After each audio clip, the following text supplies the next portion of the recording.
Alors Eh bien, aujourd'hui, aujourd'hui, nous nous allons allons parler parler des bases des de questions de la thérapie l'oxygénothérapie d'oxygène dans les dans pays du plusieurs sud pays dans le global. Nous sud allons passer mondial. la Je parole à vais l'équipe passer d'anesthésie maintenant, globale de Stanford, passer le Anne-Marie micro à Crawford, Dr. docteur, Anna Maria qui, entre Crawford, autres choses, est qui est à fondatrice et l'université co-directrice de de Stanford l'anesthésie et mondiale qui et est globale également à Stanford meneuse de et fait programme partie également pour la du Société groupe américaine américain, d'anesthésiologistes. américain des Anna, à vous. anesthésistes pour l'action au Merci. niveau Bon mondial. matin.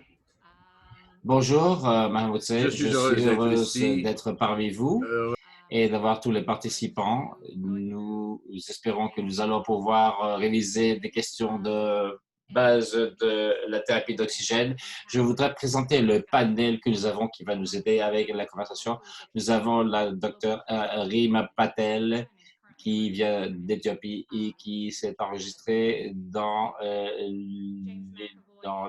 l'unité de soins intensifs au Royaume-Uni. Certains de nos participants connaissent James McAvoy, qui fait partie de l'université de Stanford. Nous avons le docteur Andrew Lim, qui est également spécialisé dans les soins intensifs et également une formation de médecine générale qui travaille à l'université de Stanford. Commençons si vous le voulez bien. Je vais partager mon écran.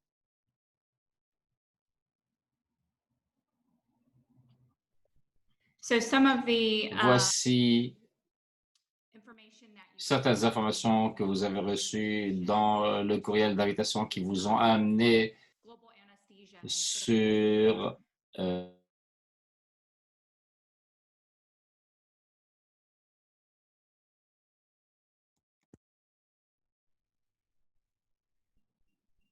Okay, so you guys can hear me.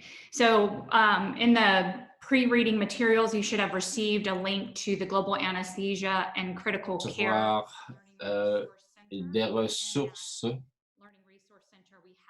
Et ici, vous avez les séries d'oxygène et le soin des patients adultes qui a des objectifs. C'est une série de séances dans cette série. Dans le premier module, nous avons la situation de base avec un quiz avant le cours et nous avons une évaluation du centre de soins où vous pouvez évaluer les ressources que vous avez dans votre centre. Nous pouvons commencer avec le deuxième module qui va diagnostiquer hypoxémie avec une définition et la détection de niveaux d'oxygène trop bas parmi nos patients. La première chose que vous pouvez faire, c'est faire ce test que vous pouvez faire après notre séance et vous pouvez le faire à la fin de cette séance. Nous allons commencer avec la définition et la détection de l'hypoxémie. Le diagnostic et le traitement de l'hypoxémie demande aux soignants de définir de quoi il s'agit et comment le détecter. C'est une analyse de soins de sang artériel. Quand nous respirons, il y a de l'air qui rentre dans nos poumons. Quand l'air a 21% d'oxygène, quand l'oxygène pénètre nos poumons, ça rentre dans les alvéoles où il y a une diffusion de la partir des alvéoles dans les capillaires. À ce moment-là, il y a de l'hémoglobine dans les cellules rouges et se diffuse dans le plasma. C'est l'oxygénation. Un manque d'oxygénation s'appelle hypoxémie. Le taux d'arrivée de l'oxygène dans les cellules et le tissu, c'est l'arrivée d'oxygène. Un niveau insuffisant d'oxygène dans les cellules, dans les tissus, les organes du corps est connu comme hypoxie. Chaque cellule du corps a besoin d'oxygène pour le métabolisme cellulaire. Un manque d'oxygène amène à la mort de tissus, de cellules et dysfonctionnement d'organes. La perte d'oxygène par les organes est connue comme étant la consommation d'oxygène. On peut détecter l'oxygène de différentes façons. La majorité de l'oxygène s'appelle hémoglobine. Ça s'appelle oxyhémoglobine. La saturation d'hémoglobine peut être détectée directement en utilisant l'analyse du gaz du sang artériel, ou on peut détecter ceci indirectement en utilisant de l'oxymétrie. L'oxyhémoglobine est utilisée et est chargée comme SaO2. Lorsque l'hémoglobine est utilisée via la pulse oxymétrie, c'est SP02 ou SPO2. La manière de la dissolution de l'oxygène dans le plasma crée une tension d'oxygène artériel qui est connue comme PaO2. Les oxymétères du pouls mesurent la saturation d'oxygène qui s'appelle SPO2. L'hémoglobine vers l'oxygène devient de l'oxyhémoglobine.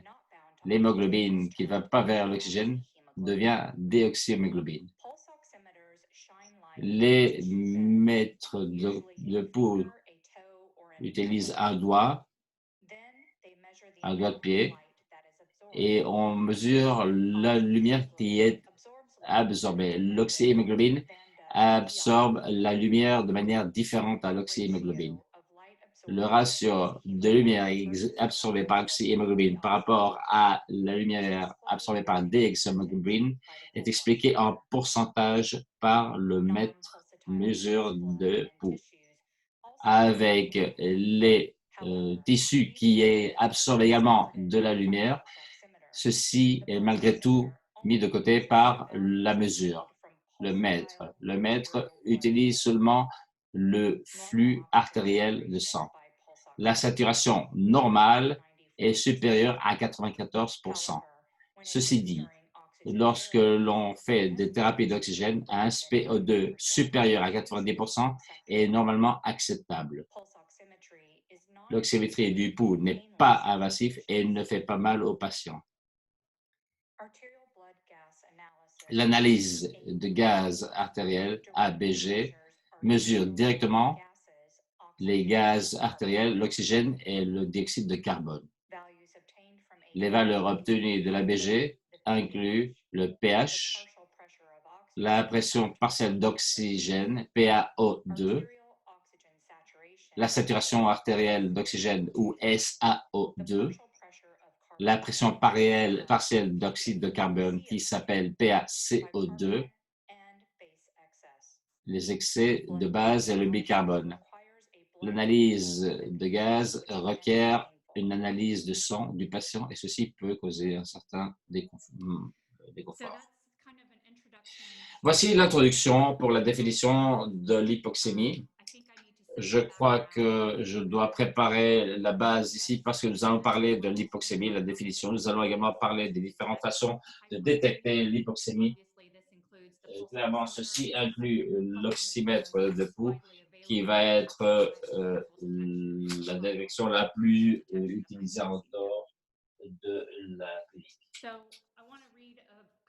Je voudrais lire 2-3 choses qui préparent la base de ce que nous présentons avec la série d'oxygène. Évidemment, le COVID-19 a été un défi pour tous dans le monde et les thérapies d'oxygène sont le premier pas dans le traitement d'un patient hypoxémique, y compris pour des cas de COVID-19. Et je pense que vous réalisez que la pneumonie est la cause principale de décès des enfants de moins de 5 ans d'âge. L'hypoxémie est une complication mortelle de la pneumonie et augmente le risque de décès. Ce n'est pas souvent suffisamment détecté et les ressources sont également limitées dans le traitement. C'est vrai dans les petits hôpitaux qui n'ont pas suffisamment d'oxygène. La détection d'hypoxémie la plus fiable peut être utilisée via l'oxymétrie du pouls et qui ne cause pas de problème pour les patients. Les ressources d'oxygène dans le district des hôpitaux pour l'oxygène peuvent réduire d'un tiers les problèmes dus à la pneumonie. Lundi, nous étions en train de discuter avec le ministre de la Santé dans la RDC qui a dit que moins que de 5% des centres qui ont besoin d'oxygène ont effectivement de l'oxygène disponible. En 2018, une étude a été menée qui a montré que 78 hôpitaux dans 3 États au Nigeria avaient effectivement suffisamment d'oxygène. En Éthiopie, d'autres ont trouvé que 14% des hôpitaux avaient des procédures standardisées dans l'utilisation de l'oxygène avec du personnel formé pour l'utilisation de l'oxygène et seulement 40% avaient des techniciens qui pouvaient maintenir et entretenir le matériel d'oxygène. Voilà donc la base pour notre conversation pour les prochaines semaines. Tout le monde va parler de l'oxygène. Nous pouvons utiliser le oxymètre et également le gaz, mais nous devons également poser les bases scientifiques de l'hypoxémie.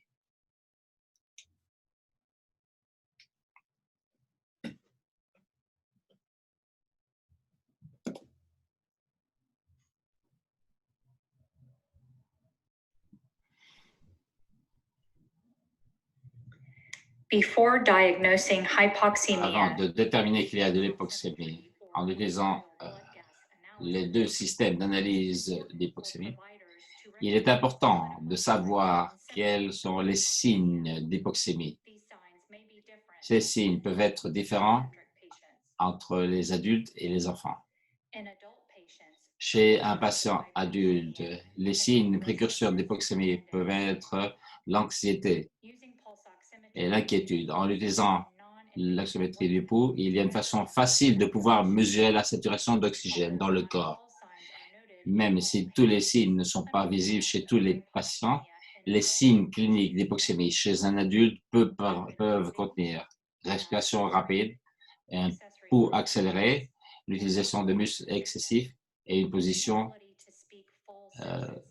inhabituelle, l'impossibilité de parler clairement et également une physium 6. Chez les enfants, ils peuvent ne pas avoir la possibilité d'expliquer aux adultes un problème respiratoire.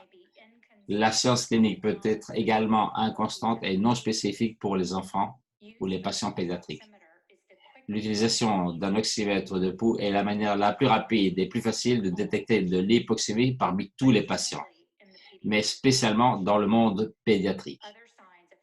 D'autres signes d'hypoxémie et chez les patients jeunes sont la léthargie, l'insatisfaction, la respiration rapide, l'essoufflement, rétraction, contraction, des problèmes du nez, la tête qui bouge d'un coin à l'autre et la sciatique.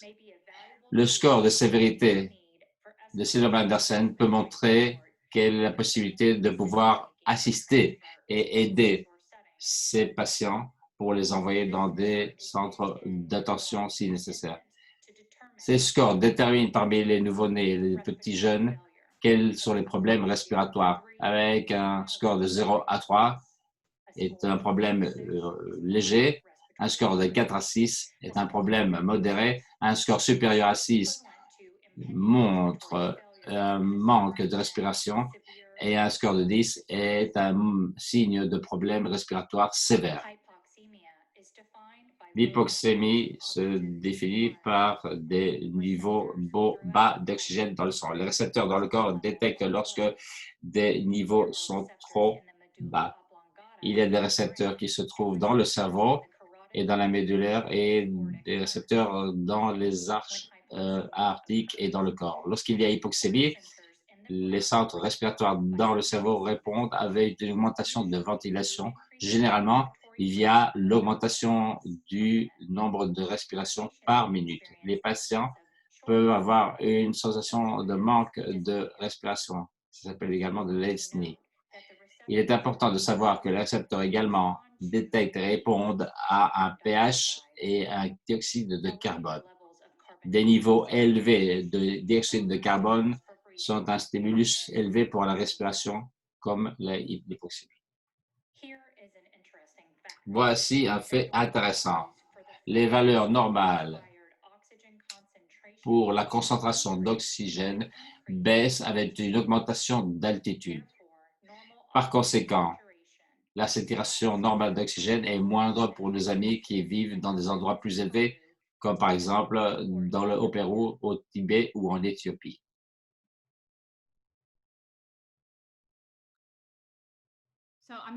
Et je vais donc passer la parole au co-présentateur pour qu'il aborde certaines questions à aborder et également s'il y a des questions qui doivent être adressées dans notre chat box.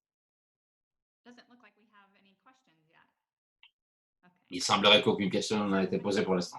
Eh bien, ce que nous allons faire, c'est continuer jusqu'à ce que d'autres questions nous viennent et nous arrivent. On a parlé d'oxymétrie du pouls et de gaz artériel. Nous allons parler également des signes cliniques d'hypoxémie. Nous allons voir 2 ou 3 vidéos de patients réels. Et je voudrais que vous écriviez dans votre checkbox ce que vous observez de manière clinique dans ce vidéo. Donc, écrivez ce que vous pouvez décrire comme étant les signes, ce que vous observez ici dans ce vidéo.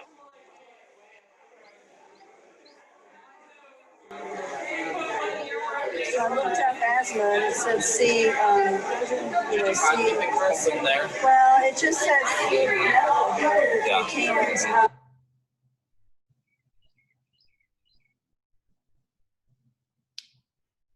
Okay, so can some D'accord. Alors, est-ce que vous pourriez écrire dans votre chatbox les signes cliniques qui ont été manifestés dans ce vidéo? On n'a pas vu le vidéo, seulement l'audio. OK, bon, on va essayer à nouveau.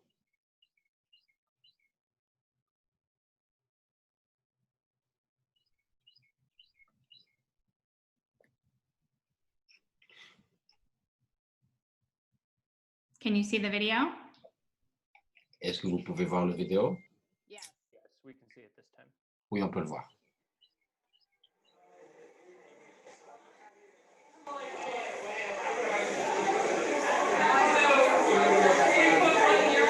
I looked up asthma and it said C, C. Well, it just said no, you can't. Okay, can you see the video now? Super. Alors, est-ce que vous avez vu le vidéo? Léthargie, excellent. Rétraction sérieuse. Problème au niveau de la poitrine, léthargie, utilisation de muscles, respiration rapide, respiration abdominale, dyspnée, excellent. Alors, si vous regardez ce bébé, on va repasser le vidéo pour que vous puissiez voir la rétraction de la peau entre au-dessous du sternum, l'abdomen ou le ventre va vers l'extérieur, donc beaucoup de respiration abdominale et des rétractions autour du sternum et du cou. Le bébé ne pleure pas, il est léthargique et si vous observez, vous voyez également des problèmes au niveau du nez. Ceux qui n'ont pas vu ça au départ peuvent peut-être le revoir et l'observer cette fois-ci. On va regarder encore une fois. Voyez-vous le vidéo? Oui, on peut le voir. Allez, c'est parti. Vous voyez le nez ici, vous voyez. I looked up asthma and it said C, C. Well, it just said no, you can't.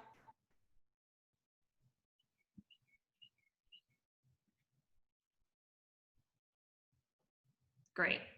And the comments in the chat box. OK, alors,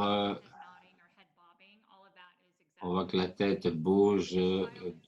Donc, alors, effectivement, l'enfant est en détresse respiratoire, il a besoin d'aide. Il faut vérifier les niveaux d'oxygène de l'enfant en utilisant l'oxymètre du pouls, mais l'enfant a besoin d'aide respiratoire, même basée seulement sur la science clinique. Je vois que Gideon demande ce qu'il se passe pour le patient adulte et c'est ce qui vient maintenant. On va voir notre vidéo suivante. Et encore une fois, dans le chat box, j'adorerais que vous écriviez, vous tapiez les choses que vous voyez ici, les signes cliniques de détresse respiratoire. Vous pouvez observer la vidéo, je pense. Wonderful, thank you. Excellent, merci.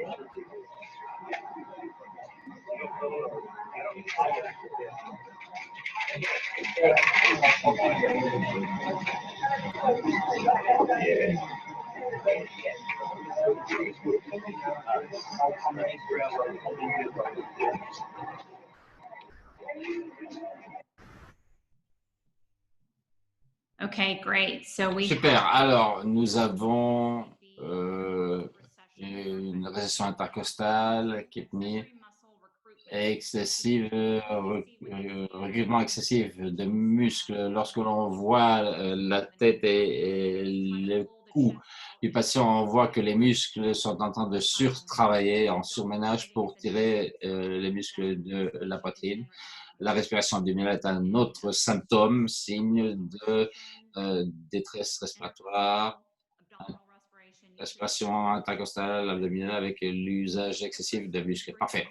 Si on voit une personne qui respire normalement, on verra comme la poitrine va de l'intérieur vers l'extérieur et sur les côtés. Et ce patient n'a pas une expansion de poitrine normale. Il utilise les autres muscles, y compris l'abdomen, les muscles du cou, etc., pour augmenter la quantité de respiration qui peut entrer dans son corps. Et effectivement, il est léthargique. Dr. Lim, est-ce que vous souhaitez apporter quelques commentaires? Oui, je remarquais qu'il y a une question sur les signes avant-coureurs d'hypoxie. Et pour les enfants, il est plus probable de voir la rétraction autour du cou. Et c'est dû au fait que le développement prématuré ou le développement des muscles intercostaux qui sont moins visibles que chez les adultes. Chez les adultes, on ne peut plus voir les rétractions intercostales de manière plus prématurée. On voit aussi le paradoxe de la respiration avec les muscles de la poitrine. C'est plus prominent avec les populations pédiatriques. Et même si ce n'est pas co-présentateur, nous avons Dr. Andrea Mari, qui est également spécialiste dans l'anesthésie de la pédiatrie. Il y a également mon ami Dr. François. Si vous avez des commentaires à faire, ce serait bienvenu. Levez le bras ou simplement indiquer que vous souhaitez partager votre grande connaissance. Eh bien, on va continuer avec la présentation, pour que vos questions ont été adressées. On pourra répondre aux questions arriver par courriel à la fin de notre session. OK, allons-y, continuons avec notre module suivant qui sera le diagnostic. L'hypoxie ou hypoxémie est définie avec la détection des causes communes de l'hypoxémie chez les nouveau-nés, les enfants et les adultes. L'hypoxémie est définie par des niveaux bas d'oxygène dans le sang et est détectée en utilisant l'analyse de gaz artériel ou la pulsoxymétrie. Pulsoxymétrie est davantage disponible et cependant l'analyse de gaz est plus précise. Le niveau précis de saturation d'oxygène qui définit l'oxygène n'est pas défini très clairement. Le niveau auquel il y a hypoxie de tissu en hypoxie n'est pas clairement défini. Mais il y a un accord commun qu'un SPO2 inférieur à 90% par détection est qualifié comme hypoxémie.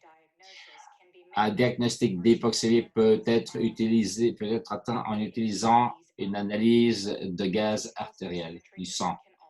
Sinon, on peut utiliser un oxymètre de pouls. Si ce n'est pas possible, il faut utiliser les signes cliniques pour pouvoir administrer de l'oxygène et de thérapie oxygène.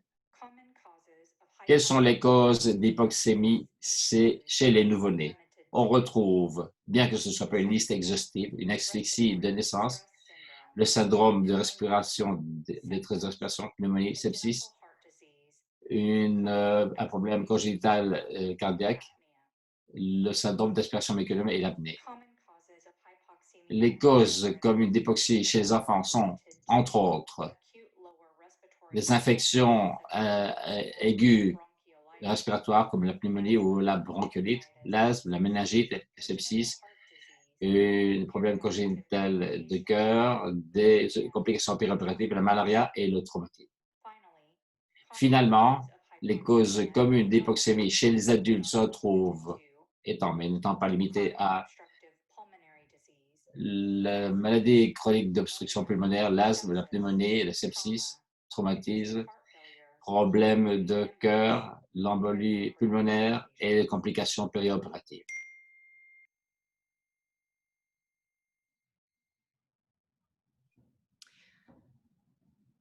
Okay, so now we've gone through. Très bien. Eh bien, nous avons certains des signes cliniques et symptômes de hypoxémie chez les jeunes enfants et chez les adultes. Et nous avons parlé de du diagnostic avec l'utilisation des signes cliniques, avec l'oxymétrie du pouls et en utilisant également avec l'analyse du gaz artériel.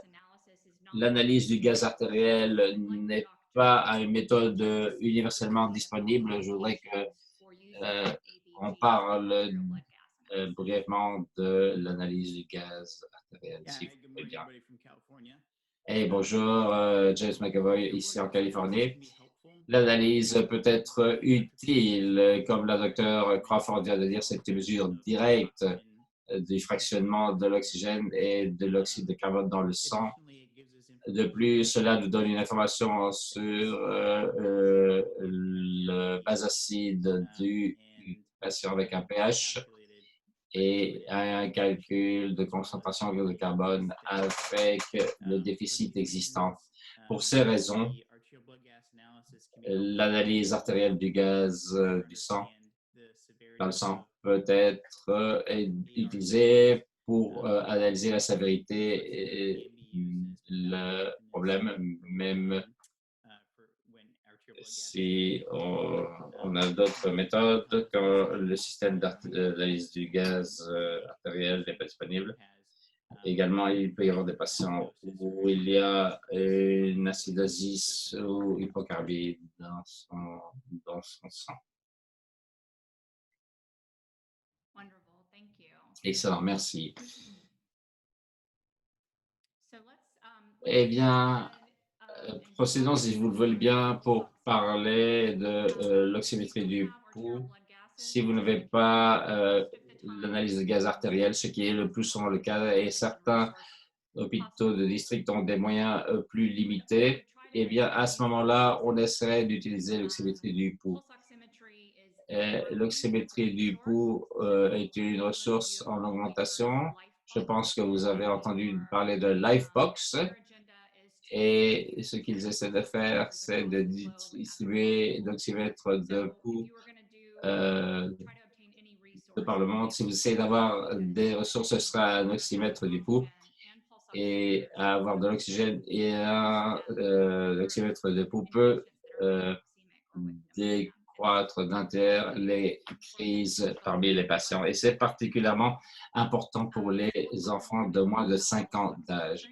Parlons un peu plus d'oxymétrie du pouls, mais si vous n'avez pas de pouls d'oxymétrie, utilisez les signes et les symptômes qui ont été décrits et que vous avez vus sur le vidéo de l'enfant et le vidéo de l'adulte que nous avons vu auparavant. Parlons donc de l'oxymétrie du pouls.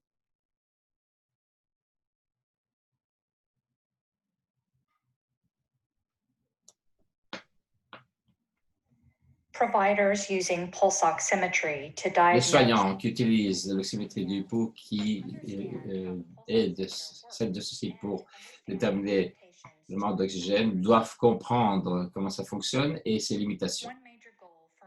Un objectif pour tous nos patients, qu'ils soient stables ou malades, c'est de maintenir un niveau d'oxygène suffisant pour toutes les cellules et les tissus du corps. L'oxygénation est le processus par lequel l'oxygène des alvéoles dans les poumons se diffuse dans les capillaires pulmonaires.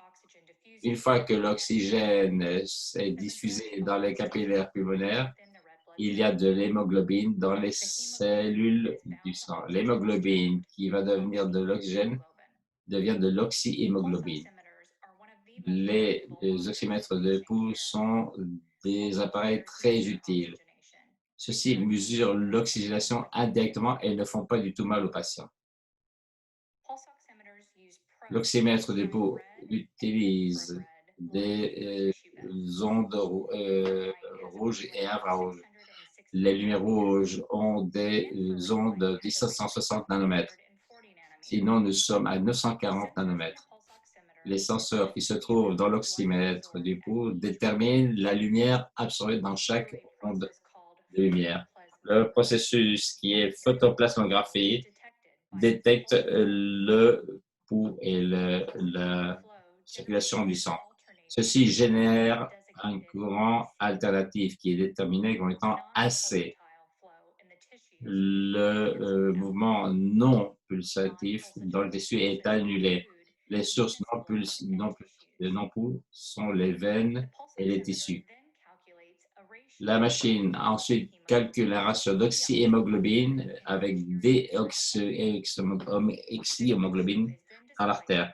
Ce ratio est montré comme un pourcentage sur l'écran. L'oxymètre du pouls a une unité d'ordinateur. La première chose qu'il faut faire, c'est de placer le test sur le doigt du patient. Chez les enfants, ça peut être placé sur toute la main ou le pied. Ensuite, faites en sorte que la machine soit connectée. Certains oxymètres ont besoin d'un chargement ou de batterie ou pile. Il faut donc que l'élément ou l'appareil soit chargé tout le temps. Il faut avoir un taux de pouls et un SpO2 ou une saturation d'oxygène. Beaucoup d'appareils également montrent une onde. Il faut vérifier que ces ondes correspondent au pouls du patient ou l'électrocardiogramme. Ceci montrera la précision des valeurs qui sont enregistrées. Il y a également un bip qui peut être entendu. Ceci correspond à chaque battement de cœur.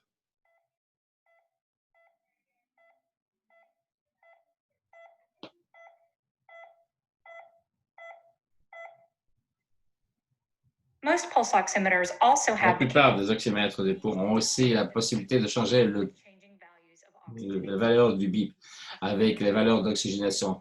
Plus il y a d'SpO2, plus haut sera le son. Avec moins d'SpO2, le son sera plus bas.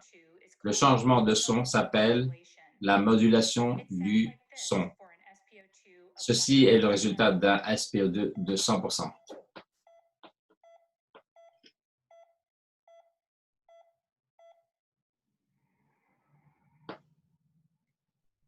And it sounds like this for Et an le son est celui-ci pour un SpO2 de 85%.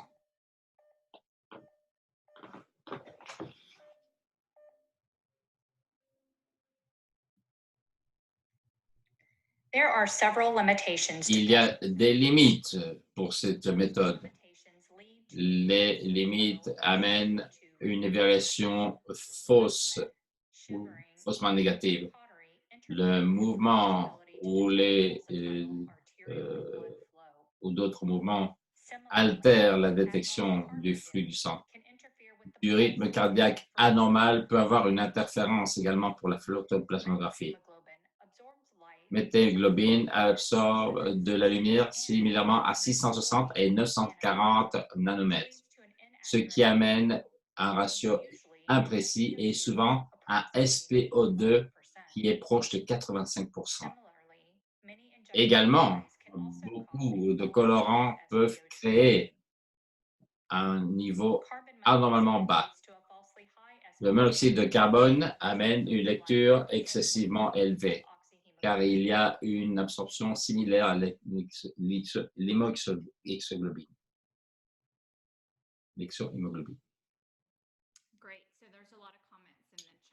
Super, pas mal de commentaires dans notre chat box par rapport à les oxymètres du pouls.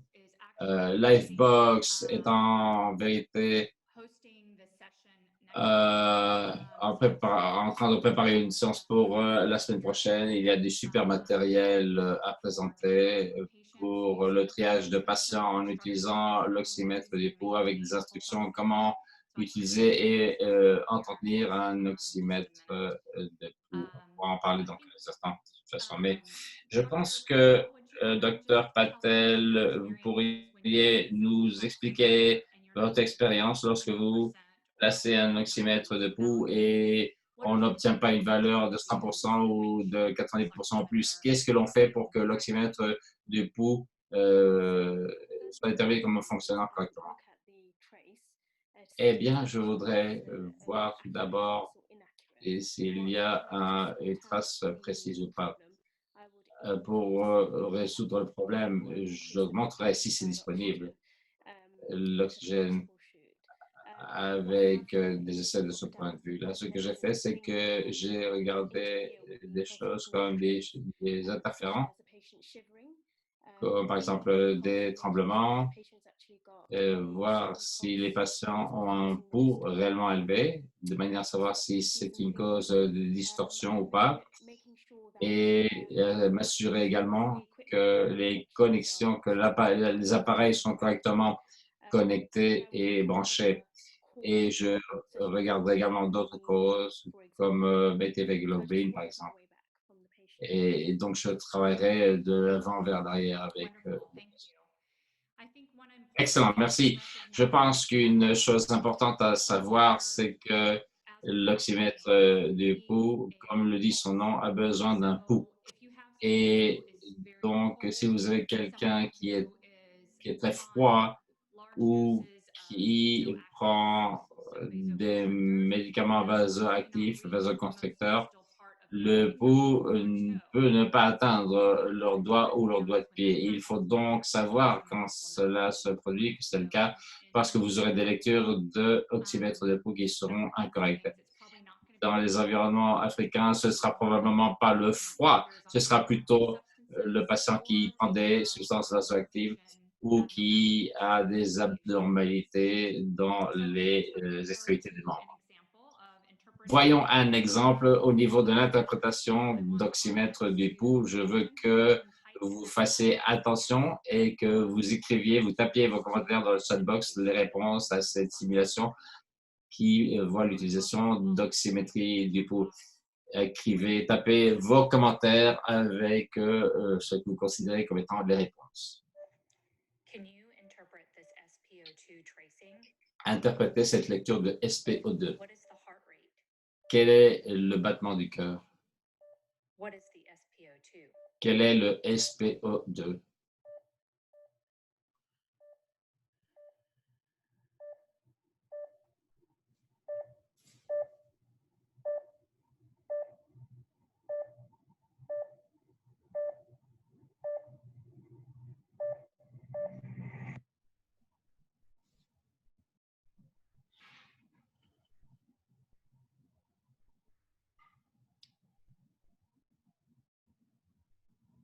Wonderful. Okay. Excellent.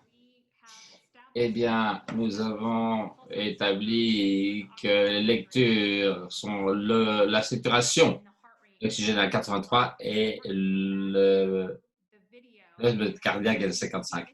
Revenons sur le vidéo et vous voyez que c'est sur la plateforme d'apprentissage et vous pouvez cliquer sur les valeurs que vous pensez qu'il y ait la saturation d'oxygène et quel rythme cardiaque. Et nous allons avoir de bonnes explications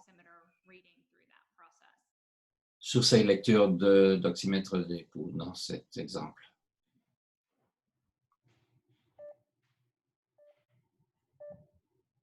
So you can see you can click Vous on the. pouvez cliquer sur la zone qui montre SPO2. Oops. Can you interpret this SPO2? Voyez-vous interprète cette lecture d'SPO2? What is the heart rate? Quel est le rythme cardiaque? What is the SPO2? Quel est le SPO2? I think because it's screen sharing, we're not able to click on it. But can Peut-être que vous ne pouvez pas cliquer, mais pourriez-vous dire si vous croyez ou pas cette information et si la lecture est précise ou pas? So Badima says the tracing Alors, Badima dit que not accurate. la lecture n'est pas précise. OK, les gens commencent à comprendre que la lecture sur ce SPO2 n'est pas précise et c'est imprécis parce que il n'y a pas un pouls régulier ou un rythme cardiaque régulier. Lorsque la lecture sur l'oxymètre du pouls n'est pas régulier, l'oxymètre du pouls n'est pas capable de voir les différences dans l'absorption des ondes. Si votre lecture n'est pas constante, vous avez peut-être des informations qui sont anormales. Il est précisé que l'SPO2 est 82%, mais on ne sait pas quel est le véritable SPO2 parce que nous n'avons pas une lecture correcte. Ceci nous dit que l'oxymètre du pouls n'est pas capable de déterminer la saturation exacte. Et si vous avez vu cette lecture comme présentateur, qu'est-ce que vous en déduiriez? Moi, la première chose que je ferais, et le Dr Patel avait de très beaux commentaires à faire sur l'oxymètre du pouls, mais je regarderai d'abord le patient et pour voir si les chiffres sont en rapport avec comment le patient se trouve avec ces signes de détresse respiratoire. Si je vois que le patient a l'air d'être en bon état et parler et que nous avons cette onde et cette lecture d'oxymétrie, je pense que je serai plus enclin à tester l'oxymètre du pouls de manière calme. Je serai plus inquiet, ceci dit, avec un patient qui aurait l'air d'avoir une détresse respiratoire avec tous les signes et symptômes qui sont montrés dans les vidéos qu'on a vues tout à l'heure. Et ensuite, je ferai ce que le Dr Patel a décrit tout à l'heure. Oui, excellent. Alors, si vous avez des questions, quelles qu'elles soient, sur les niveaux d'oxygène du patient, commencez avec l'oxygène si c'est disponible, jusqu'à ce que vous puissiez obtenir des informations plus précises. Je crois que c'est très important, en fait, si vous n'avez pas du gaz artériel dans le sang ou un oxymètre du pouls, déterminer avec vos symptômes cliniques si le patient a besoin d'assistance respiratoire ou pas. Y a-t-il d'autres choses que vous souhaitiez partager ou commenter? OK. Alors, nous sommes en train de recevoir peu de questions. On est en avance sur notre horaire. Je crois que ce serait un moment idéal pour que nous puissions lire certaines questions et partager les ressources qui se trouvent dans le centre de partage des ressources.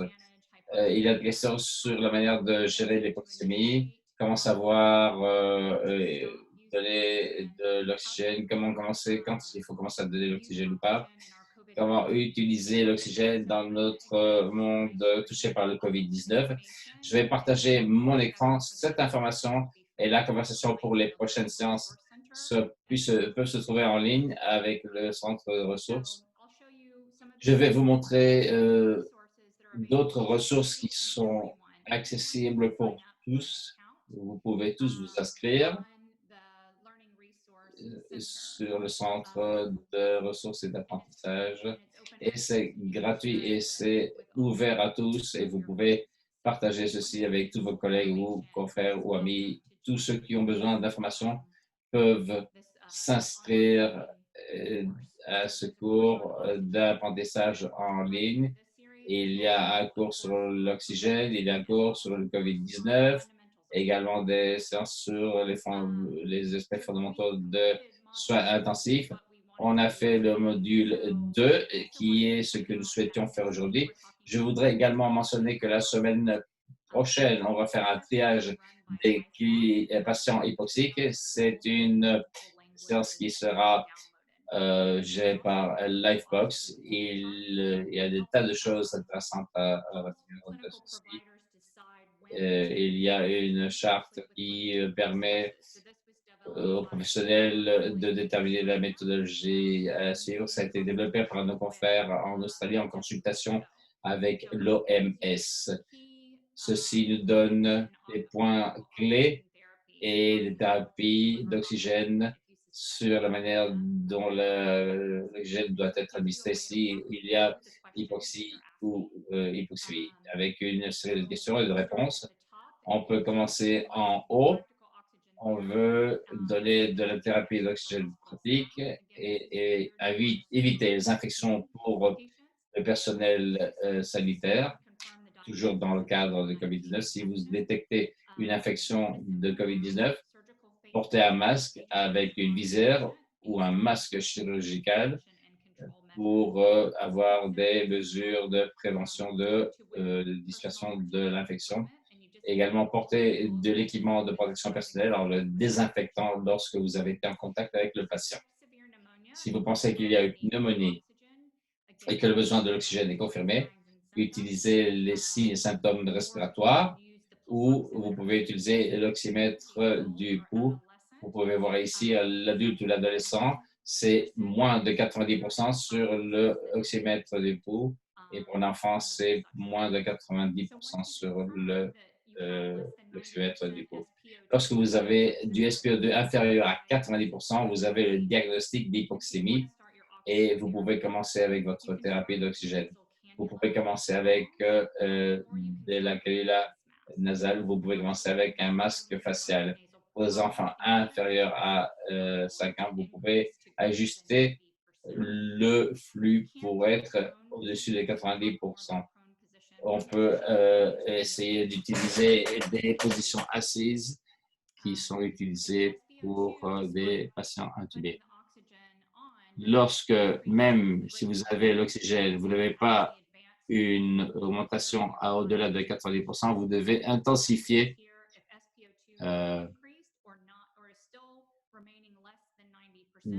votre procédure. Si vous avez encore des lectures inférieures à 90%, vous devez passer au respirateur ventilateur.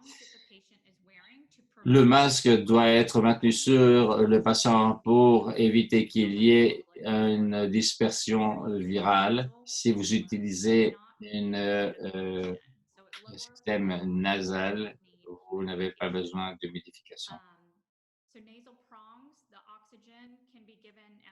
Quand j'utilise une canule. Avec un cathéter, vous devez être à 2 litres par minute. Si votre oxygène n'augmente pas et reste en dessous de 90%, vous devez passer au masque pour le visage avec une administration supérieure d'oxygène qui est de 6 à 10 litres par minute. Si vous avez un masque sur le visage avec un sac réservoir, vous pouvez augmenter votre flux à entre 10 et 15 litres par minute. Les masques à oxygène Venturi sont une autre manière d'administrer de l'oxygène et on est à 4 à 15 litres par minute. Je vais en rester là parce que je ne vois pas le chat box quand je partage mon écran. Je veux être absolument certaine que... OK.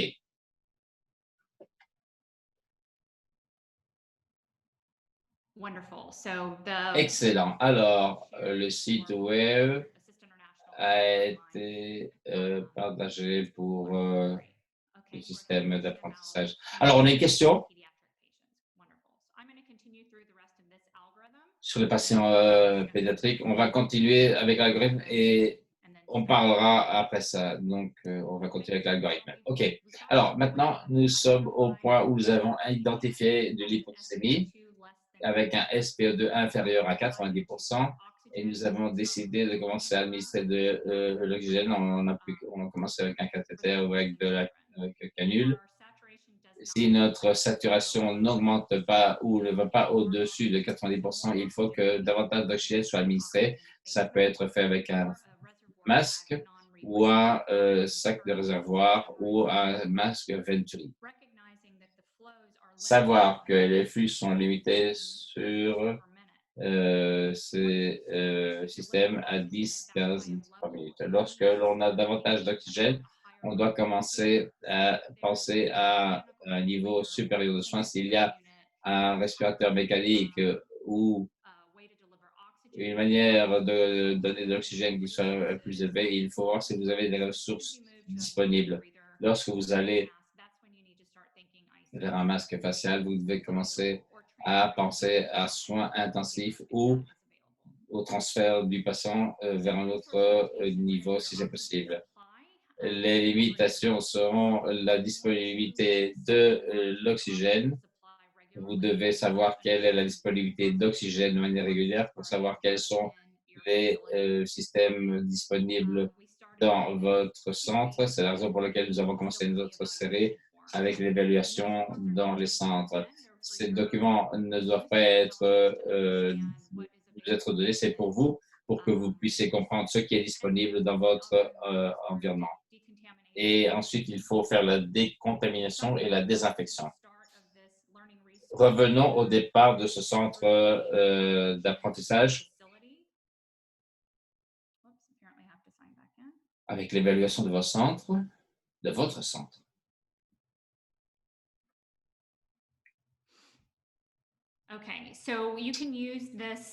Alors, on peut utiliser ce formulaire d'évaluation pour que vous commenciez à comprendre votre environnement. Qu'est-ce qui est disponible dans votre centre? Est-ce que c'est des pipelines, des cylindres, des concentrateurs? Dans votre centre, comment est-ce que les personnels détectent le niveau d'oxygène? Est-ce que c'est clinique, oxymètre de pouls ou l'analyse de gaz artériel? Chez vous, quel type de système d'administration d'oxygène sont disponibles? Cannula, masque, non respirateur? Est-ce que c'est des cloches? Est-ce que vous avez des masques Venturi? Est-ce que vous avez des canules à niveau élevé? Est-ce que vous avez des centres de soins intensifs avec système d'administration d'oxygène élevé? Vous devez comprendre quelles sont les ressources qui sont disponibles. Est-ce que vous avez des bio-ingénieurs qui sont disponibles pour les sources d'oxygène? Qui appellerez-vous si vous avez besoin d'aide avec l'oxygène? Et finalement, combien d'oxymètres de pouls sont disponibles dans votre centre? Alors, on a des questions sur la détermination des besoins pour l'humidification, qui est une question assez habituelle. Si vous avez du niveau d'oxygène avec un cathéter nasal pour les enfants ou pour les tout petits, ou une canule nasale, le flux monte jusqu'à 5 ou 6 litres par minute avec la canule nasale. Et avec ces niveaux, vous n'avez pas besoin d'humidification. Ceci dit, quand on va plus haut pour des périodes de temps prolongées, ce niveau élevé peut amener un ressèchement ou un dessèchement des zones respiratoires et ça peut causer que les sécrétions des patients deviennent plus épaisses, tenaces et difficiles à nettoyer. Lorsqu'on a des niveaux élevés de flux, il faut avoir de l'humidification.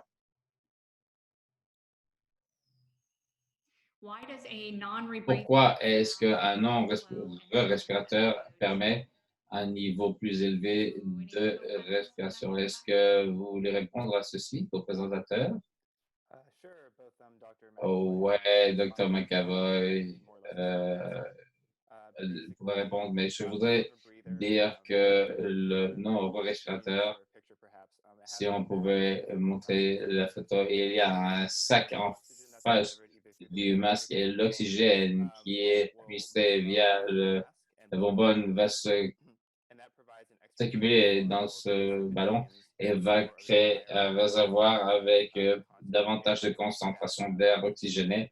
Le patient va pouvoir respirer plus facilement. Avec la canule nasale, il n'y a pas un réservoir et tout l'oxygène qui va être administré sera respiré par le patient pour passer par son pharynx.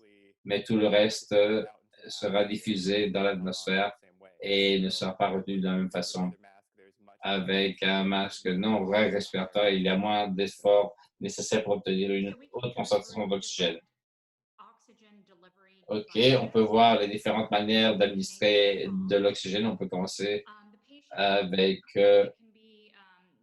les patients qui utilisent la machine qui permet d'avoir 1 à 5 litres par minute. Certaines personnes vont dire que c'est 1 à 6 litres. On se trouve à 28 à 40%. Voici une photo ou un dessin de la canule nasale et comment ça peut être sur un patient. Et les dents rentrent dans le nez et il y a des sangles qui vont par derrière les oreilles. Et ceci maintient la canule nasale sur le patient. Voici la portion du dessin qui se trouve ici. L'autre côté du tube, et le tube est assez long, va dans le mur. Vous mettez ceci dans le système d'administration d'oxygène. Je suis désolé, apparemment, je ne montre pas le dessin. On va essayer encore une fois. Merci de me l'avoir fait savoir. Je suis désolé. Vous pouvez voir la canule.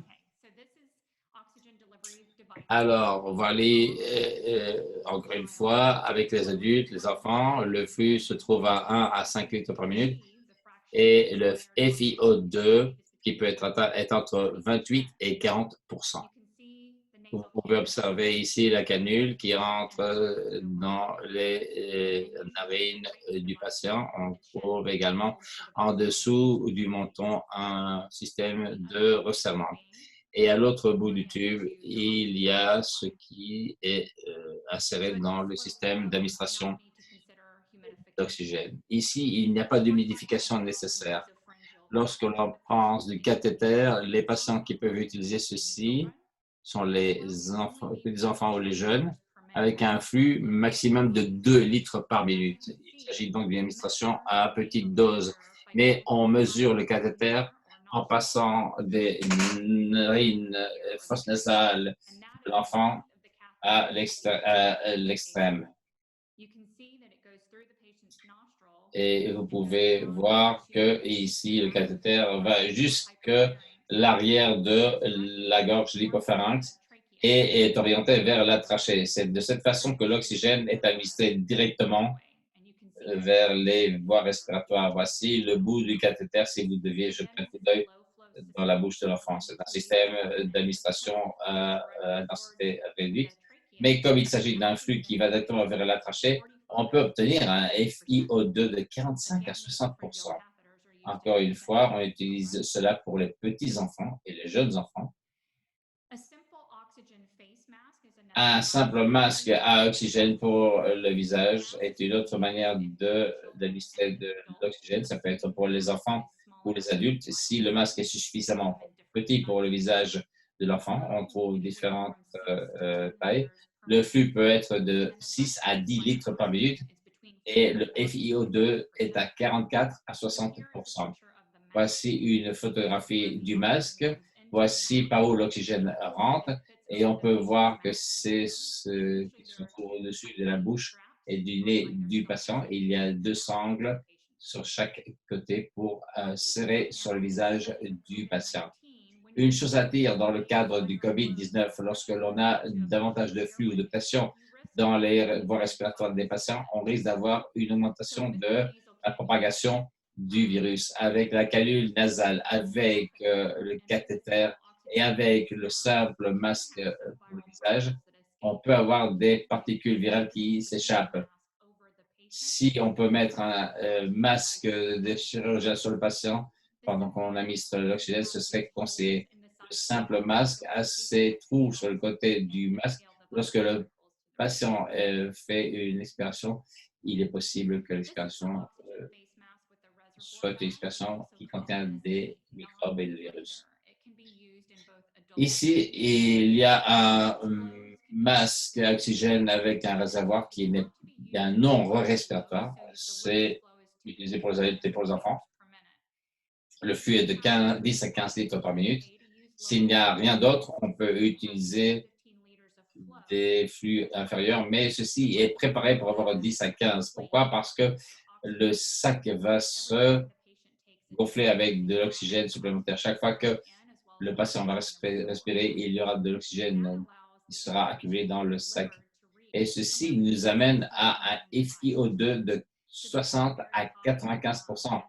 Il s'agit donc d'un FiO2 très élevé pour utilisation avec ces sacs et avec ces masques plutôt. Le masque est sur le visage du patient comme le masque à oxygène simple, mais vous pouvez voir qu'il y a une partie d'exhalation, d'expiration. Avec des patients qui sont atteints par le SARS-CoV-2, placer un masque sur le visage du patient pour que lorsqu'il y a une expiration, le virus soit contenu.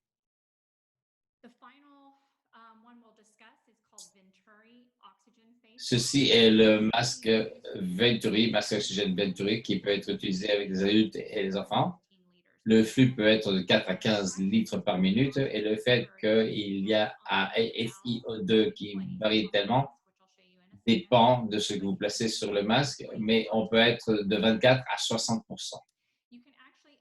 Vous pouvez en réalité ajuster le flux d'oxygène par rapport à l'air en utilisant différentes valves et ceci déterminera le niveau d'oxygène qui est délivré.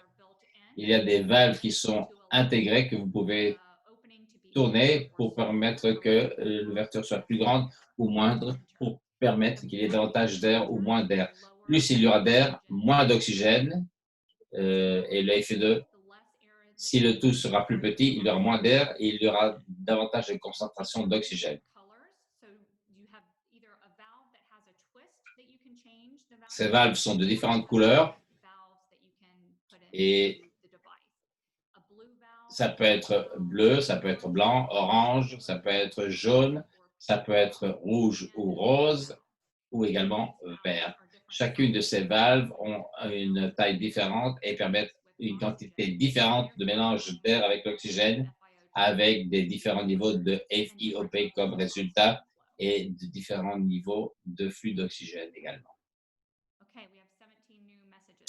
On a 17 messages. Est-ce qu'il y a des questions que vous souhaitiez débattre? Je crois qu'on a répondu à la plupart de ces questions. Le mucus peut être présent. On peut utiliser des thérapies médicales.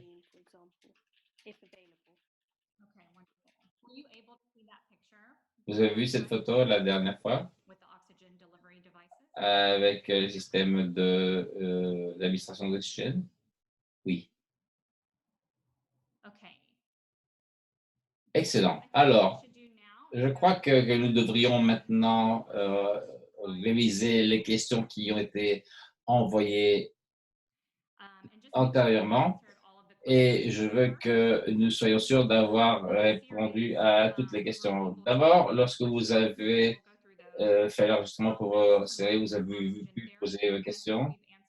Je crois qu'on a déjà répondu sur les questions de contrôle de la thérapie d'oxygène. Si on a oxymétrie des pouls, ce sera la meilleure façon de savoir s'il y a une saturation. S'il y a le gaz artériel, c'est une excellente façon de vérifier le pH, le dioxyde de carbone. Si aucun n'est disponible, vous devez analyser les signes cliniques de détresse respiratoire et d'hypoxémie. Et nous avons montré le vidéo du jeune enfant ainsi que le vidéo de l'adulte qui montrait une détresse respiratoire. Comment est-ce que les oxymètres du pouls peuvent être utilisés dans le suivi des patients avec une maladie légère et avec une détérioration?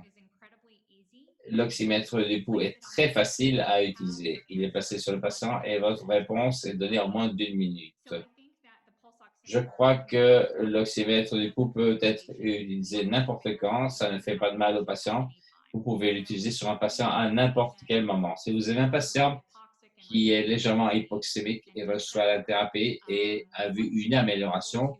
Une fois qu'il peut avoir une saturation normale sans oxygène, à ce moment-là, vous pouvez prendre l'oxymètre du pouls et l'enlever. Cependant, s'il y a un changement de signes et symptômes chez ce client, vous devriez remettre l'oxymètre du pouls pour être certain que l'oxygénation sur ce patient est correcte. Il faut donc pouvoir utiliser ce système à n'importe quel moment. Comment est-ce qu'on peut déterminer qu'il faut commencer avec la thérapie d'oxygène? Eh bien, ça dépend de votre centre, en fait. C'est pour ça qu'il est bon de comprendre les ressources disponibles dans chaque situation et dans chaque environnement. Si vous avez des lignes d'oxygène ou vous avez des bio-ingénieurs qui font des tests sur ces lignes et conduits d'oxygène. Il y a également des questions pour déterminer ces pipelines avec la pression d'oxygène qui doit être adéquate. En supplément, beaucoup de moniteurs ont des alarmes, donc s'il y a une baisse de pression, il y aura une alarme qui se déclenchera. Si votre centre n'a pas l'oxygène qui passe par des tubes, vous pouvez avoir un concentré d'oxygène ou des cylindres. Ces cylindres ont souvent des suivis, des moniteurs, des contrôles de pression. Ils doivent être testés fréquemment. Et les concentrateurs également ont des indicatifs sur leur mode de fonctionnement. Dans un environnement idéal, vous aurez des bio-ingénieurs qui vont vous aider avec ça. Mais dans ces séries, nous allons avoir 2 séances consacrées exclusivement à la gestion de la chaîne d'approvisionnement et le système d'administration d'oxygène.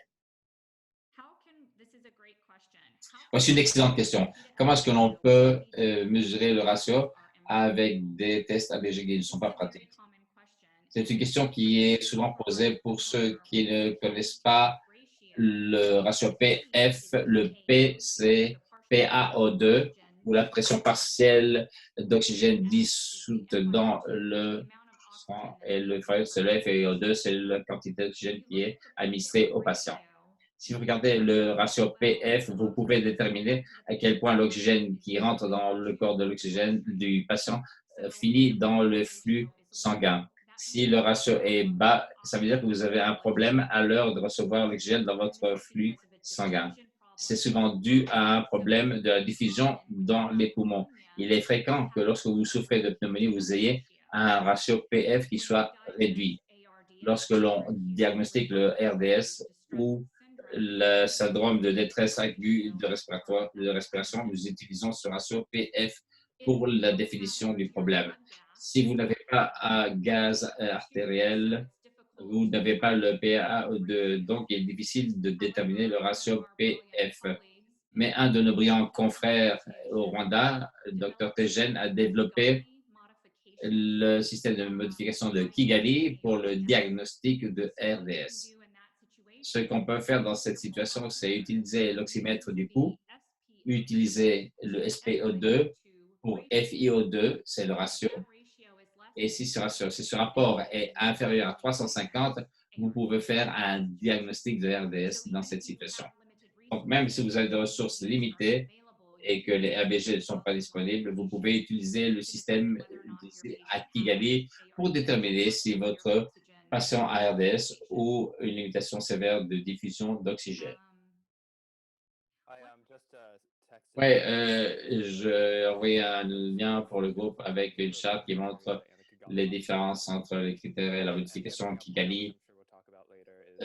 On parlera sûrement tout à l'heure de l'image qui est différente avec les rayons X de la poitrine qui sont remplacés par des ultrasons. Merci, Yardou. Je voudrais aussi faire noter aux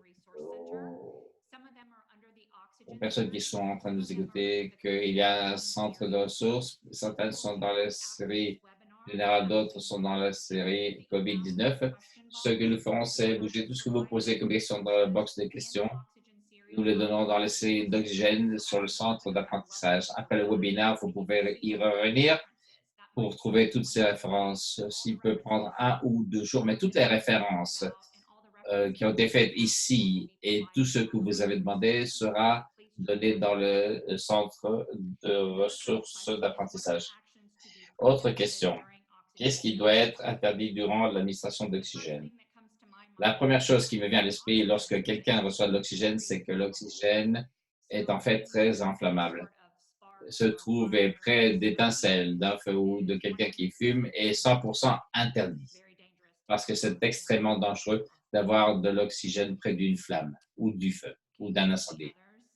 Est-ce que vous pouvez penser d'autre chose, Dr. Lim, Dr. Patel?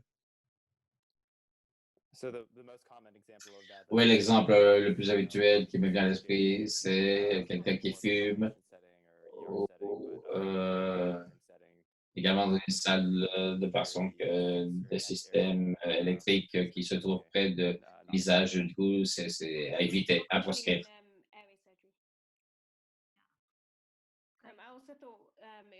Oui, hyperoxygénation dans certains cas, ça peut être également un problème. Oui, je suis d'accord.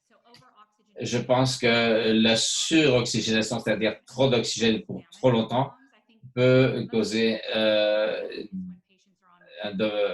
du mal aux poumons. C'est parfois difficile avec l'administration d'oxygène de manière mécanique. Quels sont les avantages du masque facial? Quelle est la quantité d'oxygène donnée par ces différents systèmes?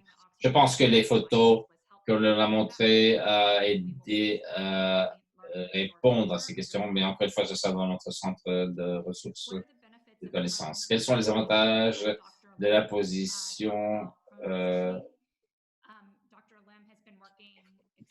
Dr. Lim a traité les patients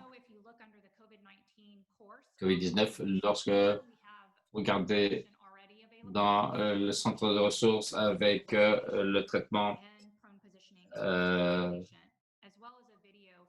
COVID-19, il est étudié comment ça fonctionne pour les patients qui sont mis sur le ventre. Oui, je vais essayer de partager mon écran. Je ne sais pas si ça va fonctionner. Essayons pour voir.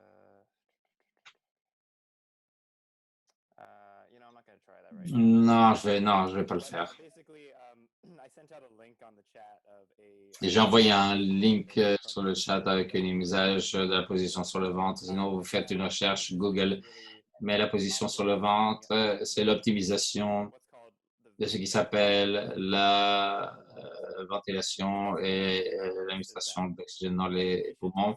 Lorsqu'un patient est sur le dos pour une période prolongée dans le centre de soins intensifs ou dans un hôpital, la partie inférieure des poumons va vers le bas. C'est comme une éponge qui est normalement bien ventilée, mais avec les cavités du patient, il y aura un affaissement vers la partie inférieure des poumons. Et ces unités alvéolaires ne vont pas prendre de l'oxygène pour le sang de manière normale. Et donc, la mise sur le ventre a d'abord été faite pour les problèmes aigus de respiration, pour améliorer l'oxygénation. Lorsque le patient est retourné, nous faisons l'inversion du processus pour que davantage de sang, le sang suit la gravité ou a tendance à être dans les parties inférieures des patients. Lorsque l'on fait tourner le patient, le processus est inversé pour que les zones des poumons qui ont de meilleures zones alvéolaires qui ne sont pas affaissées vont prendre davantage d'oxygène et davantage de sang arrivant dans ces zones pour amener un meilleur transfert de l'oxygène des alvéoles vers le sang. Ça améliore l'oxygénation, ce qui a un effet direct sur les patients, mais cela permet également d'éviter une détérioration sérieuse des zones pulmonaires avec une hospitalisation prolongée avec un affaissement alvéolaire avec le temps. Je voudrais dire qu'on a effectivement un cours sur le COVID-19. Nous avons eu un webinaire avec nos amis du Rwanda le 6 mai. Vous pouvez réviser les ressources qui sont disponibles, qui sont similaires aussi. Matériel Lifebox sont tous listés ici. Les machines d'administration d'oxygène avec le graphique que j'ai montré. Et il y a également une section sur la position sur le ventre avec vidéo et également davantage d'informations sur la manière de préparer les patients pour être sur le ventre. Pas mal de choses dans le cours COVID-19. On passera cela vers les cours ou les séances sur l'oxygène et il y aura accès. Alors, très bien. Combien d'oxygène et suffisamment d'oxygène? Est-ce que quelqu'un veut taper la réponse dans le chat box? Combien d'oxygène est suffisant? Quel est l'objectif SPO2?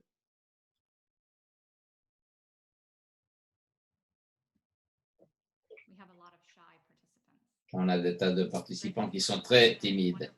Plus de 90%, excellent, c'est bien ça. 94%, OK. Alors, on considère un SPO2 de 94% ou plus d'être normal, un SPO2 normal. Lorsque l'on a de l'hypoxémie et on donne des thérapies d'oxygène, l'objectif est d'être au-dessus de 90%. Donc, on ne cherche pas la perfection, on cherche une bonne oxygénation. Donc, un SPO2 supérieur à 90% sera valable. Avec les femmes enceintes, on cherche un objectif plus élevé, avec un SPO2 supérieur à 92-94% pour chacune de ces patients. Je pense que c'est un bon moment pour passer au questionnaire. On va partager ce questionnaire et je vais vous laisser taper vos réponses dans le chat box. Je pense que ce sera une bonne façon de procéder. Revenons aux séries oxygène et vous remarquerez que au début du cours, je vous ai posé un quiz de questions. Voici le quiz de questions. Avec ce cours qui a été complété, je vais vous laisser tester votre connaissance. Êtes-vous à l'aise à l'heure de gérer les thérapies d'hypoxémie et d'oxygène sur des patients adultes ou de pédiatrie? Tout à fait en confiance, pas certain, ou je ne comprends rien. Ça, vous le faites vous. Moi, je vous dirais que je suis très en confiance et très sûr. Je passe à la question suivante. Est-ce que c'est vrai ou faux? Les signes cliniques ne sont pas des prédictions fiables d'hypoxémie. Vrai ou faux?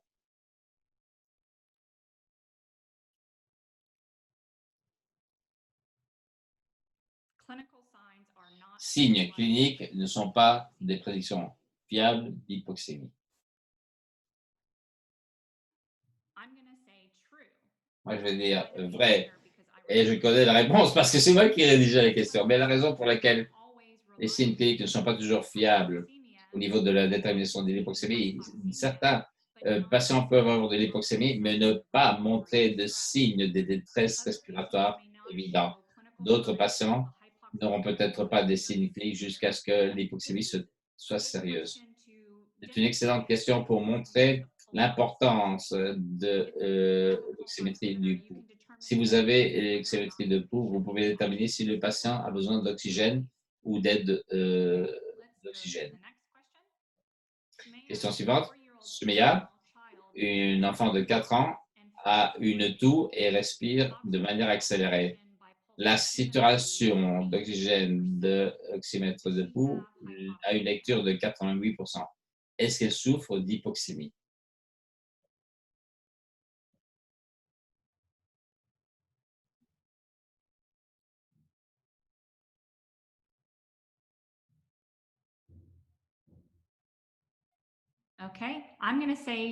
Moi, je vais répondre oui.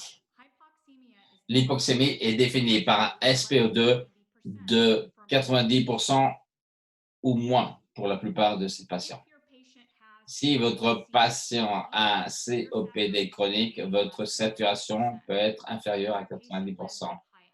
si le patient vit dans des hautes altitudes, il peut y avoir moins de 90% et on veut avoir un SPO2 le plus élevé possible. Mais pour la plupart des patients, moins de 90%, et la définition d'hypoxémie est ce patient aurait besoin d'oxygène. Est-ce que c'est vrai ou faux? Saturation normale d'oxygène se trouve entre 80 à 98%.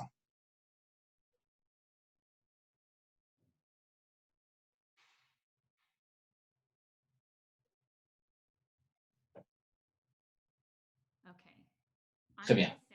Je dirais c'est faux. L'hypoxémie est définie par un SPO2 inférieur à 90 à 94% pour la plupart des patients. Excellent. Est-ce que c'est vrai ou faux? Une bonne manière de faire en sorte qu'il y ait une précision pour la saturation enregistrée d'un patient connecté à un oxymètre du pouls est faite par une visualisation d'une onde régulière du pouls 30 secondes. Vrai ou faux?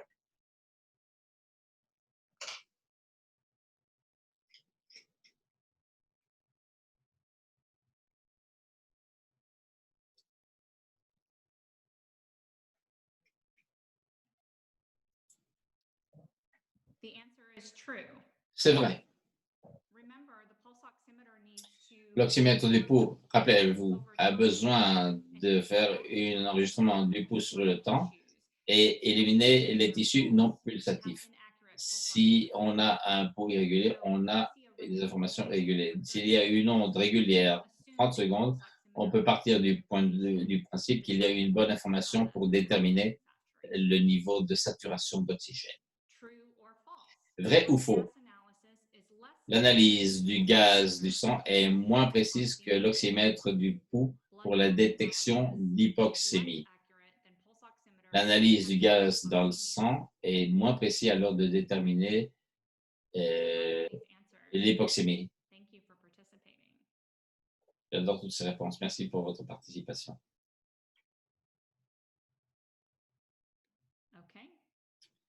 Très bien.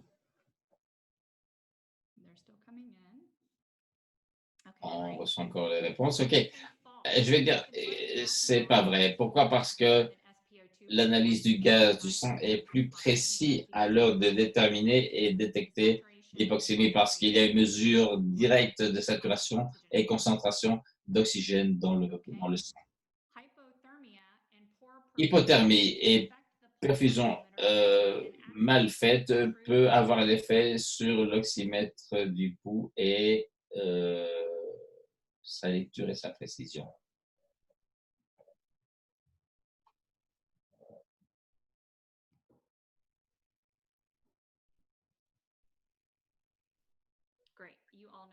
Oui, vous connaissez tous la réponse, c'est vrai. L'hypoperfusion et la vasoconstriction peut réduire la précision des moniteurs de SPO2 parce que ça va avoir un effet et un impact sur la détection du pouls et la plasmographie.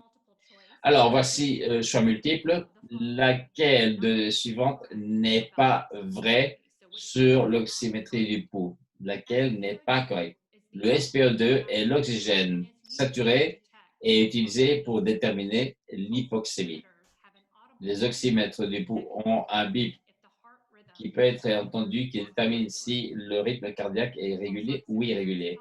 Les oxymètres du pouls aident à diagnostiquer l'hypercarbia ou les hauts niveaux de dioxyde de carbone. Les oxymètres du pouls bipent avec chaque battement du cœur pour déterminer si le rythme cardiaque est correct ou pas.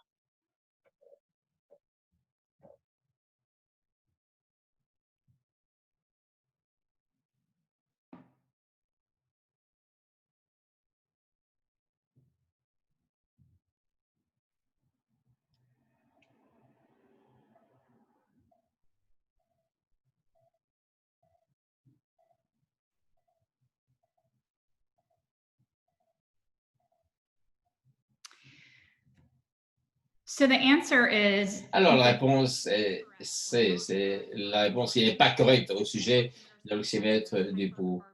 quand on dit que ça aide à déterminer le haut niveau de dioxyde de carbone. Non, ce n'est pas possible de le faire avec cette machine. Tout ce que ça détecte, c'est l'oxygène. Le SPO2 et la saturation d'oxygène a été utilisé pour déterminer l'hypoxémie. On en a parlé aujourd'hui. L'oxymètre du pouls ont un bip qui peut être entendu pour déterminer le rythme cardiaque, pour savoir s'il est régulier ou irrégulier. Ce n'est pas quelque chose qui a été mentionné explicitement aujourd'hui, mais c'est quelque chose qui peut être entendu et je peux le démontrer avec l'oxymètre du pouls que j'ai ici.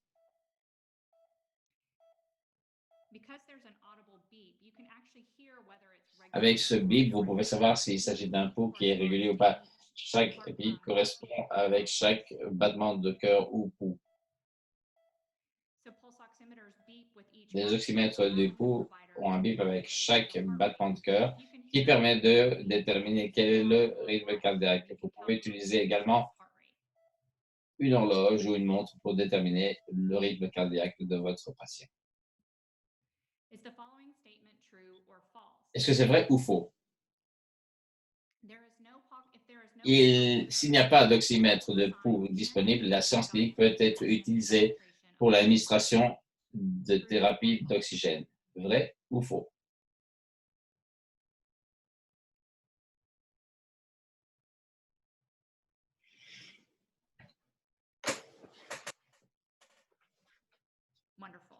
Merveilleux. La réponse est bien sûr vraie. Si vous n'avez pas de système pour reconnaître et déterminer l'hypoxémie, vous pouvez utiliser vos signes cliniques et vous pouvez utiliser cela à l'heure de choisir votre thérapie d'oxygène. Il nous reste peu de questions. Est-ce que c'est vrai ou est-ce que c'est faux? Pour l'administration d'oxygène, il y a un cathéter nasal ou les enfants, la distance de l'arête entre les sourcils et le nez peut être déterminée pour pouvoir savoir quelle est la distance. Si, c'est un peu plus difficile, peut-être parce qu'on a parlé de la mesure du cathéter pharyngéal nasal du nez jusqu'au bout de l'oreille. Mais vous pouvez également utiliser les extrêmes des sourcils pour pouvoir mesurer la longueur du cathéter. Alors, vrai ou faux? Les masques à oxygène sont limités à moins de 6 litres par minute. Est-ce que c'est vrai ou faux?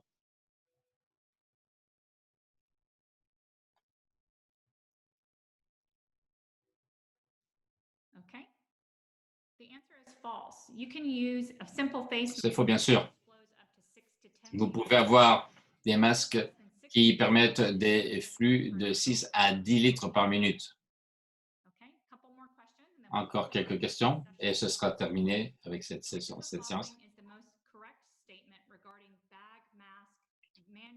Qu'est-ce qui est le plus correct sur la ventilation? C'est qu'on n'a pas parlé de ça. Passons à la question suivante.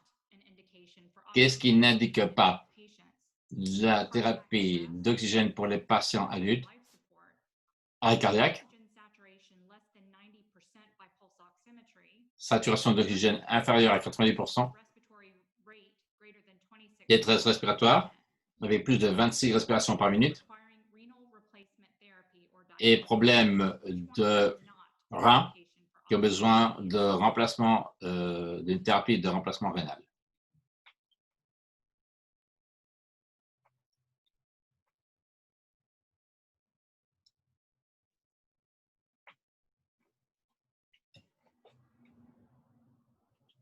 Wonderful. So the answer is renal failure is not an indication for Très bien, un oxygen. problème rénal n'est pas une indication de thérapie, de besoin de thérapie d'oxygène. Je me rends compte que nous sommes à 1h30.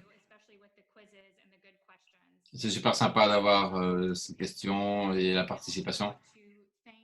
Je voudrais remercier mes co-présentateurs, Dr. Lim, Dr. Patel, Dr. McAvoy. Je vois beaucoup d'amis, je vois Anne, je vois beaucoup de personnes qui sont très appréciées. Je suis heureuse de vous voir, Dr. Dadé, je vois votre visage. C'est génial de pouvoir voir tous nos amis. Nous espérons que ceci sera d'utilité. Nous voulons véritablement vous donner l'information nécessaire. On a parlé de diagnostic d'hypoxémie, on a parlé on parlera du triage des patients la semaine prochaine, comment pouvoir utiliser l'oxymètre du pouls pour déterminer comment pouvoir mieux traiter vos patients. Et puis, les séances suivantes parleront de l'oxygène pour les enfants avec leurs effets. Et on aura également l'administration d'oxygène spécifique pour les adultes. Et on parlera aussi de l'administration et la gestion de l'oxygène et également de notre chaîne d'approvisionnement. Merci à tous d'avoir été présents avec nous aujourd'hui. J'espère que tout ceci a été utile. Si vous avez des questions ou des commentaires, contactez-moi. Vous avez mon adresse. Le centre de ressources est créé pour tous ceux qui souhaitent apprendre. C'est gratuit, c'est accès libre. Partagez-le avec tous ceux que vous souhaitez qui y participent. Les ressources mentionnées aujourd'hui seront téléchargées dans la série d'Oxygène, en plus des vidéos qui s'y trouvent déjà. Encore merci et je repasse la parole à Monica et Chase. Merci Anna et merci à tous pour votre participation et pour les présentateurs. Quelle belle séance qui a duré 90 minutes. Avant de terminer, je voudrais vous montrer un code QR pour cette série. Le code est là. Si vous avez des questions, envoyez-nous le email à ecoassistantinternational.org. Nous aurons ceci que ça posté avec l'enregistrement. Merci tous. Nous continuerons ces conversations et via les séries et les chat groupes web. Encore merci. Je ne pense pas que nous avons besoin de faire autre chose. Je crois que le test a servi. OK, merci à tout le monde alors. Et nous allons laisser cette séance ouverte pour quelques minutes s'il y a d'autres questions finales dans le chat. Sinon, bonne journée et on se retrouve au même endroit, même heure, la semaine prochaine.